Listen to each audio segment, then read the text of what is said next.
Nagtagumpay sila na sirain ang katuruan, ipinahayag ang Quran para ibalik sila at ganun muli ang gagawin nilang pagtatangka. Okay? Pero ipipreserve ng Allah ang Quran at ang Sunnah ng Propeta Muhammad sallallahu alaihi wasallam. Hindi nila ito mababago. Kaya kapag tinignan ng tao yung tunay na katuruan, pati yung kahulugan, doon nila malalaman kung ano yung totoo at sa hindi totoo.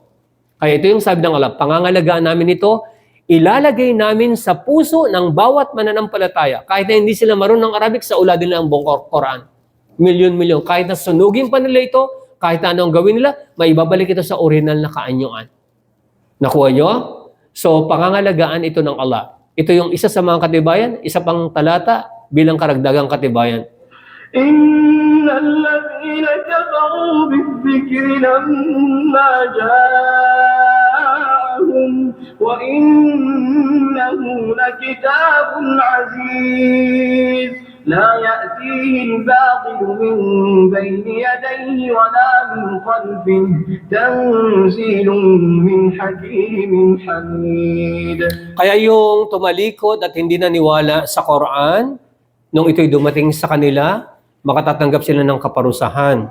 At walang pagkakailangan, ito ay, ibig sabihin, ito yung kagalang-galang na salita ng Allah. Ibig sabihin yung aklat. At walang kamalian ang makalalapit dito. Okay? Kahit na sa likuran nito, sa harapan nito, ibig sabihin sa ibaba nito, ibig sabihin ang Allah mismo ang ganap na maalam at punong-puno ng karangalan. Kaya ito yung katibayan natin na pangangalagaan nito ng Allah.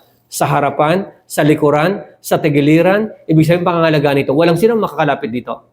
Ano yung katibayan natin na sinisiraan nila ang Quran? Lahat ng mga sinasabi na puro sa mga kasalunungalingan, nakalagay sa Quran. يريدون ليطفئوا نور الله بأفواههم والله متم نوره ولو كره الكافرون. Kasi walang anumang kaparaanan para makontrol mo ang tao at maging alipin mo ang tao at maging sunod-sunuran sa'yo, kinakailangang sirain mo yung katotohanan. Kaya ang ibig sabihin sa atin, isa sa kahulugan sa atin ng relihiyon. Isa sa kahulugan sa atin ng tunay na relihiyon upang alisin mo ang tao sa pagkaalipin niya sa kanyang kapwa-tao at gawin siyang alipin ng Allah subhanahu wa ta'ala. Yun ang isa sa kahulugan ng relihiyon. Tignan niyo naman kapag ang tao yumakap sa Islam, lahat ng riba, lahat ng mga bangko na nakasalalay at nakabatay sa interes ay magsasarado. Lahat ng mga kumpanya na gumagawa ng alak, lahat ng mga agency na gumagawa ng yung mga sugal, mga lending, lahat yan magsasarado siya lahat. Kaya hindi pa hintulutan ng mga walang pananampalataya at merong personal at hidden interest na mangibabaw ang Islam. Gagawin nila upang sirain ito at maging masama ito sa paningin ng tao. Pero anong sabi ng Allah? Nilalayo nila na patayin ang liwanag ng Allah sa pamagitan ng kanilang mga bibig. Subalit ang Allah, hindi niya ito pahihintulutan, bagkos ay pangingibabawin niya ang kanyang liwanag at pananatili niya ito sa kaganapan kahit na mamuhi pa ang mga walang pananampalataya. Kaya alam ng Allah na ang ginagawa nila ay paninira lamang. Subalit habang gumagawa sila ng paninira, patuloy at patuloy na dumadami pang yumayakap sa Islam. والذي أرسل رسوله بالهدى ودين الحق ليظهره على الدين كله ولو كره المشركون. Walang sino man kundi ang Allah ang nagpadala ng kanyang suna si Muhammad, kalakip ang gabay at ang relihiyon ng katotohanan upang sanhin niya ito na maging matagumpay laban sa mga relihiyon na ginawa ng tao kahit na mamuhi pa ang mga walang pananampalataya. Kaya kahit anong gawin nila, hindi nila masisira ang katotohanan. Palagi itong ibinabalik ng Allah at ang pinakahuli, ang Quran, at ito'y mananatili hanggang sa paggaguno ng sangdaigdigan at ito ay babasahin ng mga walang pananampalataya sa kabilang buhay. Yung surat Nuh, babasahin ni Propeta Noah, yung surat Yusuf, babasahin ni surat ni Yusuf sa araw sa kabilang buhay, subhanallah, sa paraiso. كتب الله لأغلبن أنا ورسلي إن الله قوي عزيز. Itinalaga o itinakda ng Allah, walang pag-alinlangan ako at ang aking mga propeta at ang mga mananampalataya ang siyang magiging matagumpay. Walang pag-alinlangan ang Allah ang siyang tinatawag na Qawi, ang pinakamalakas na walang sinong makapipigil sa kanya. Al-Aziz, ang ganap na makapangyarihan na punong-puno ng kataas-taasan, ibig sabihin na punong-puno ng karangalan at kataas-taasan. Kaya ito yung mga katibayan na itinalaga na ng Allah ang tagumpay para sa mga mananampalataya na sa dulo ng panahon, lahat ng tao sa ibabaw ng kalupaan ay magiging mga Muslim sa pamumuno ni Isa alayhi salam. وما جعله الله إلا بشرى لكم ولتطمئن قلوبكم به وما النصر إلا من عند الله العزيز الحكيم. Ito yung tungkol sa naganap sa labanan sa Badar, na kung saan ang mga anghel ay bumaba, 5,000 na mga anghel, upang labanan ang mga walang pananampalataya na mga musyrikun.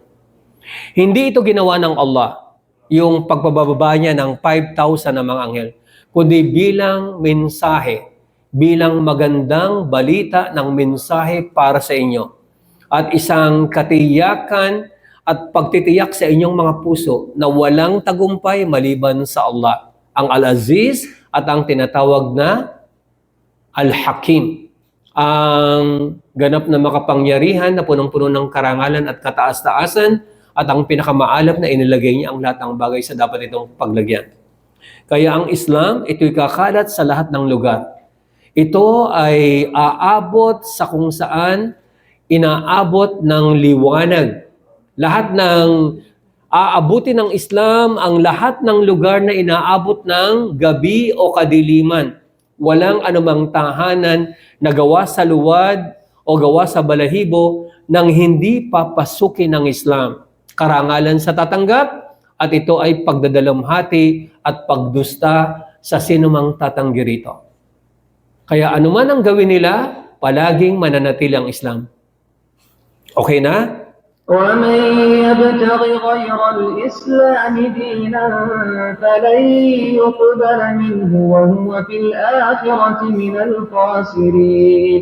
Ang sinumang magnais ng relihiyon maliban sa Islam, tulad ng pinaliwanag ko sa inyo kainina, kailanman na hindi ito tatanggapin sa kanya at sa kabilang buhay siya ay nasa hanay ng mga talunan. Kaya mahati ang mga Hudyo at mga Kristiyano sa 71 at 72. Sino ang magsasabi na ang tunay na itinuro ni Musa ay Islam? Dahil binago nila.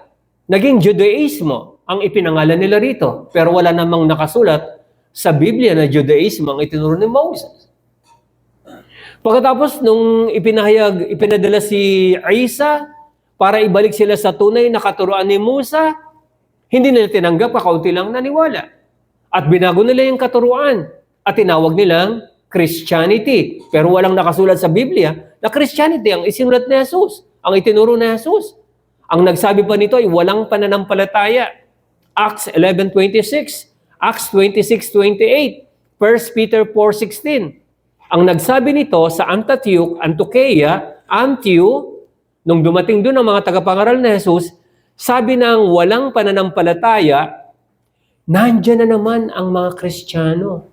So kung ano yung sinabi ng walang pananampalataya, yun ang ipinangalan nila sa dinalang katuruan ni Jesus. Pero si Jesus, hindi niya ito sinabi, hindi ito divine revelation, walang Kristiyano ng kapanahunan ni Jesus.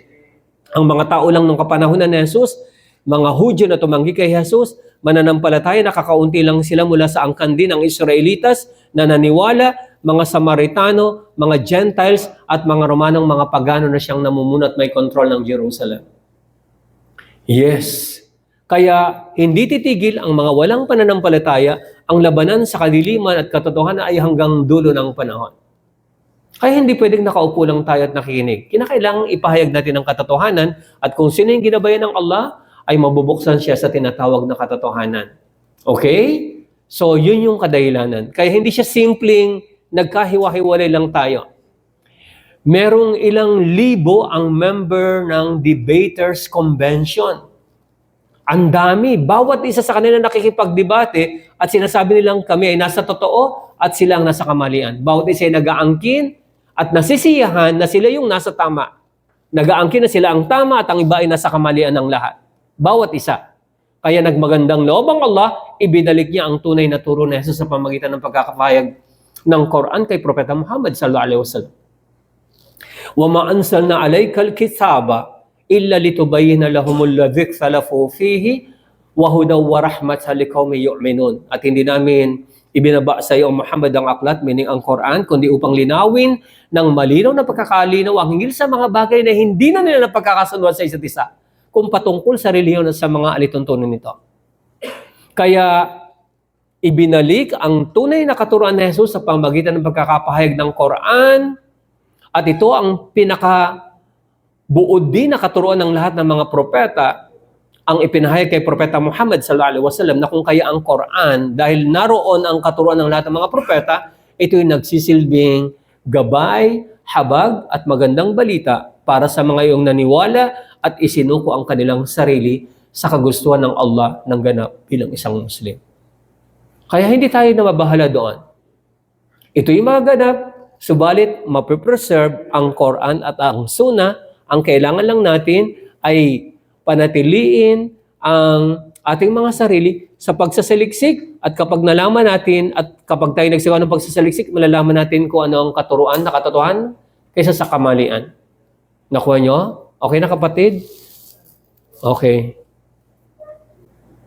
Sino pang may tanong? Ipagpatuloy natin ito, inshallah. Nandiyan yung pagkain? O sige, pakainin na sila habang nagle-lecture. Ano ang kahulugan ng salitang Muslim? Okay? Yes. Dalawa yung aspeto na kahulugan ng salitang Muslim. Muslim by nature, Muslim by choice.